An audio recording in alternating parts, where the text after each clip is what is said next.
Hello YouTube, welcome back to the channel. So normally I don't do too much in the way of product reviews. I kind of alluded to that during the Topps Big League one, but if something catches my eye, something specific that I think is kind of fun to talk about, then I'll definitely bring it up.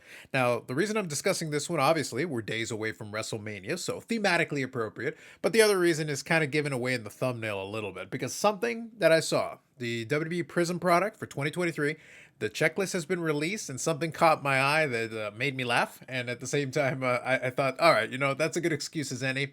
We got the right time period for this to talk about it. And at the same time, the this being on the checklist kind of makes it fun for me. The same way that the Topps Big League thing, the only reason I talked about it is because of the influencer cards, and I just thought it was funny. So let me go through a little bit in this checklist. I'm not going to go through it exhaustively. I'll leave a link to the cardboardconnection.com site if you want to check out the rest of the checklist yourself. There's actually some interesting stuff on there. But I will say, even though I find it particularly humorous, the one specific piece that I'm gonna cite for you, I will say though, this does prove my point that I made during the video where I was kind of comparing the Upper Deck AEW releases versus what's going on with Panini and WWE. Obviously, in addition to the fact that Panini has just had more success releasing more products closer to the time periods they've actually been trying to release them. But the other piece of it is they've got more products, and also they have done a very good job, to their credit, in exploiting the potential checklist they can put together. Because the fact is, just out of the box, they have an advantage. Just working with the WWE license, you have a bigger roster of people on the main roster. You got the NXT folks if you want to do kind of the prospecting side of things. And you've got legends and a very deep legends checklist, which can even include some folks that are mainly WCW, which is going to come up here when I point to the one specific one that I was looking at. But the reality is just the depth of the checklist and the fact that you can do that is something that they have built in, and it appears that Panini has really gone into the deep cuts to find some opportunities to be able to showcase some of that stuff. Which I think for fans, whether you care about the current product or not, I don't really care about the current WWE product, although I will watch WrestleMania. But regardless, if you don't care about the current product, there's still something for you. There's still the Million Dollar Man. There's still Macho Man cards in various Panini products. There's still some of that if you want to go old school, or if you want to include some of the other ones. I've seen Iron Sheik cards. Like, the point is, you can go way old school, or you can go just maybe, in the 80s, the rock and wrestling. You can go into the 90s if for some reason you like the new generation, the Attitude Era. There's some of that as well. So if you're a fan going back years or decades, you still got something there on the checklist. Even if you don't want to collect the rest of it, even if you don't care about anybody that's been out there in the last 5 or 10 years, there's still something for you. So I think that's really smart on Panini's part and gives it something for everybody. Another piece that I think has been really good about this one is that obviously since the first Prizm started so high and went so crazy and people lost their minds, it resulted in this one coming out a lot cooler. Although I think the first off the line stuff, I think it ended up just shy of $300 for the boxes by the time it was done. Although if you tried to get it to the absolute minimum, you would have to be really quick. But if you were just a little over 300 bucks, I think you had a pretty good shot at grabbing those. And from what I'm seeing so far, the regular boxes are coming in at about 300 bucks for the hobby. So realistically, that's not terrible. I will say I'm not going to sit here and recommend, oh yeah, go buy some boxes. They're a bargain. No, the 300 bucks is not a bargain by anybody's stretch of the imagination. But honestly, kind of what we're sitting at now with the Prizm brand, it's not completely out of pocket. It's not crazy compared to kind of what we've gotten used to the last couple of years. And hopefully we kind of slowly taper back down a little bit more. I would love to see it brought down a little bit because it would still be a little bit high for me personally. But at the same time, hey, if it's something that you enjoy, that's something you want to do, it's cheaper than last time, if nothing else. Now, one thing that I think will be interesting as I go through this checklist or the pieces that I want to cover, there is some potentially interesting cards. So let's kind of start scrolling through this a little bit. So obviously the first off the line is its own thing. That was released today and it already finished. So as far as by the time I'm recording this, it's already happened. So you got that format. So this was March 30th at 12 p.m. Eastern. So all that Dutch auction thing happened. It didn't reach the 250 floor price, but it was just shy of 300 bucks, as I mentioned. I think 291 or thereabouts. So now looking at the base and parallels, the design is going to be very similar to what you're used to with the other Prizm products. Nothing crazy there. For the hobby box, you got the Mojo Prisms, Gold Prism, Black Prisms. You got some Cody Rhodes there in the mock-ups here. Now, this is the one that's interesting for me. There is an undercard box. Now, I'm not too sure about the distribution method on these, but this one does bring up some interesting stuff because there's some undercard red prisms, gold prisms, and undercard blue prisms. But they also have some specific exclusives with certain types of cards. So that's going to be kind of fun in its own thing. mainly because there's some variations that are available for that. So we'll go through quickly through. Like I said, we'll skip through a lot of this stuff. So as usual, it is a Prizm product from Panini. So you've got tons of parallels. Like I'm just trying to see if there's anything special here, anything crazy. Green Pulsar, Mojo, a lot of this stuff, shimmers, different sections of it, Lucky Envelope. So if you like parallels and you like trying to build a rainbow, best of luck to you. There's definitely a lot. Now, this one here is what I wanted to talk about. Each undercard box should also have one base variation card. And there's some very interesting variations. I'll get to that checklist here in a minute. But obviously, you can see Hollywood Hulk Hogan. So we are referencing kind of a WCW, although he did go in WWE as Hollywood Hogan for a little run there as well. So, you know, you can kind of pull from both places depending on where you want to get that image from. So you got the Hollywood Hogan piece. And then you got Legends of the Hall here. So I'm just going to go through some of these inserts. Prismatic entrances. A lot of this stuff is pretty basic. Ring royalties and other plays. So undercard boxes have exclusive versions for select inserts as well, which is very good. So we'll scroll through here. So you got the Color Blast cards as well. And I'm sure those will be extremely popular. Again, how many there are, the ratio, it's Panini. Good luck trying to figure it out. This one I think is interesting because they got throwback signatures as a tribute to the 2012 Prizm design. So this is a pretty popular design, and they do have some parallels for this as well. So I could see these potentially yielding some of the expensive cards. Now, key point that I want to make earlier. I did mention, like I said, I'm not going to suggest to anybody this is a good deal. I don't think it is necessarily. I do think these boxes are all just too expensive now. However, what the market does is what the market's going to do. I will say, though, it would not shock me if stuff like the throwback signatures, especially some of the parallels, like the gold or the 1 of 1 or whatever, I wouldn't be shocked if there's some pretty nice sales early. It's one of those things where if you're not trying to shoot for a 1 of 1 or one of the really limited stuff, if you have a little bit of patience, honestly, I think you'd be able to get some singles at fairly reasonable price if you're interested. If you're not, obviously, you can skip the whole thing. But if it's something that you are interested in, patience, you'll be rewarded for it. If you're a super collector and you're going for the really low numbered stuff, then you might have to be a little bit more aggressive and you might have to just bite the bullet. But I leave it to you to do your own research and checking out the checklist, figure out what makes the most sense for you. So we got Iconic Rivals, we got a dual autograph set, we got Sensational Signature. A lot of this is very similar to last time. We got gold Prizm versions of that. So the average hobby box break is going to have 2 autographs, 22 Prizms, and 12 inserts. So you're going to have stacks and stacks of Prizms. With all those parallels, you're going to need it. The estimated release date is April the 7th, so we're about approximately a week out from that. Hobby configuration, 12 cards per pack, 12 packs per box, 12 boxes per case. 12 is my favorite number, so I'm enjoying all the 12s. So 144 cards per box is what you're going to get out of it. Now, your first off the line is going to be 2 autographs, 2 bonus first off the line parallels, 22 Prizms, and 12 inserts. So very similar, but obviously you got the additional cards there, the additional parallels. Then the undercard box break. Now, I don't know what this is here. So this is 9 cards per pack, 10 packs per box, 20 boxes per case.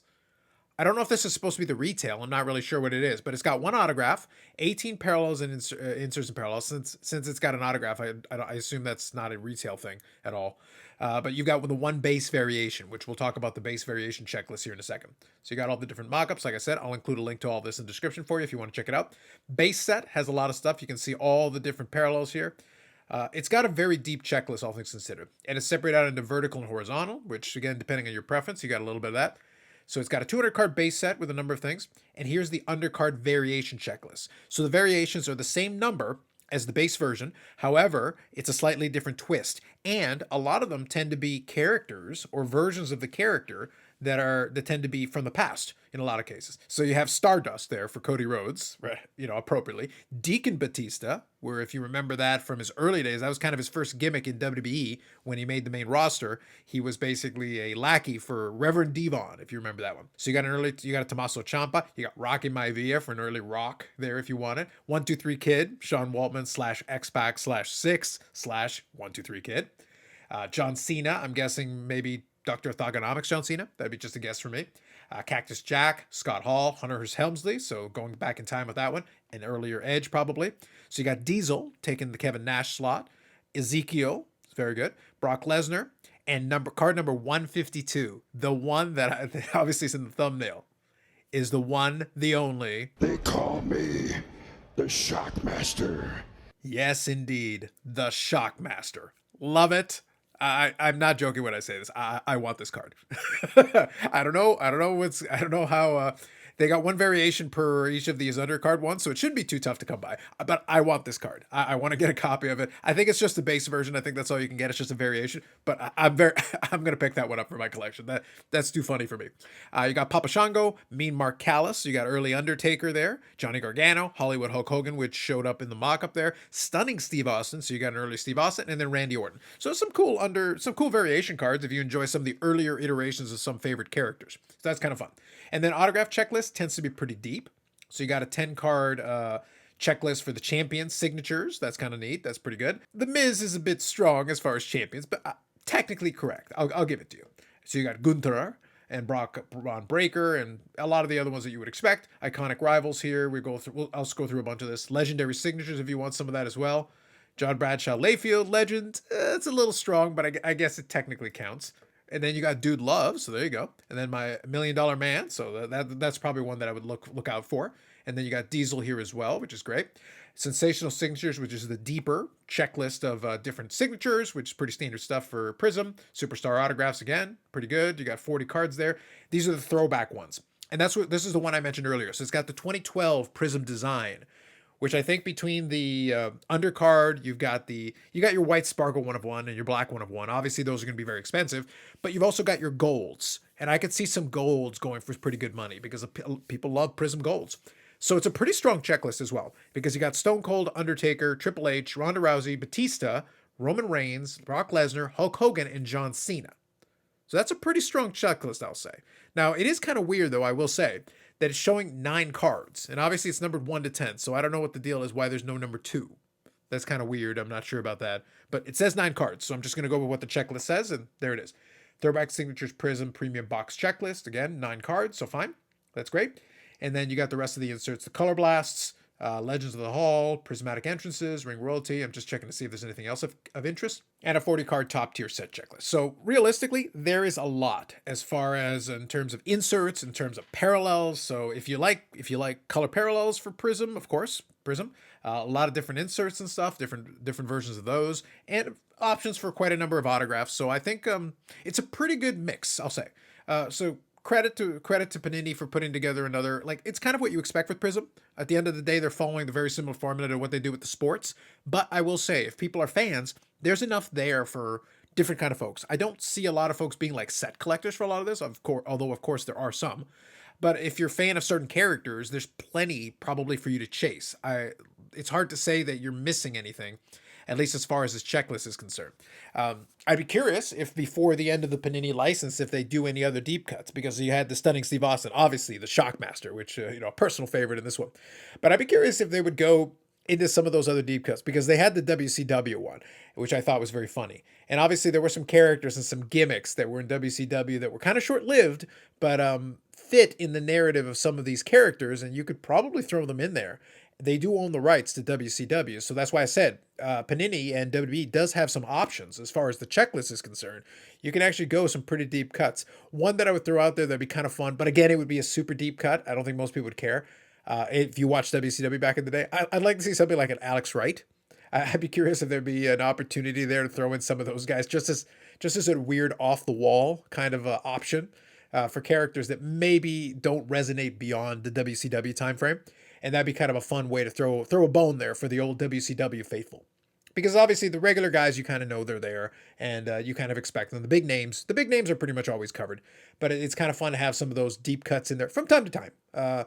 And the reason it kind of worked out for the whole Shockmaster thing is because Shockmaster was a variation of, I believe it's Typhoon. So Typhoon obviously had his run with the natural disasters in WWE.